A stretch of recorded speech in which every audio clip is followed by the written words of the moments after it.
Hello investors, ఒక్కసారి ఆలోచించండి.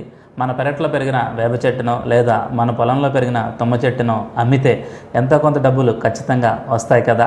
మరి అలాంటిది ప్రపంచంలోనే అత్యంత ఖరీదైన ఒక ఎర్రచందనం చెట్టుని అమ్మితే ఎంత లాభం వస్తుందో ఒక్కసారి ఆలోచించండి. ఈ కంపెనీ వారు ఎర్రచందనం మొక్కలేసి వాటిని పెంచి పోషించి పెద్ద చేసి పూర్తిగా మార్కెటింగ్ చేసేంత వరకు కూడా పూర్తి బాధ్యత కంపెనీ వారే తీసుకుంటారంటాయి. అరెకరం తీసుకుంటే 200 మొక్కలు వస్తాయి, ఎకరం తీసుకుంటే 400 ఎర్రచందనం మొక్కలు వస్తాయండి. ఈ 100 చెట్ల నుంచి మనకి 10 టన్నులు వచ్చే అవకాశం ఉండిద్దండి.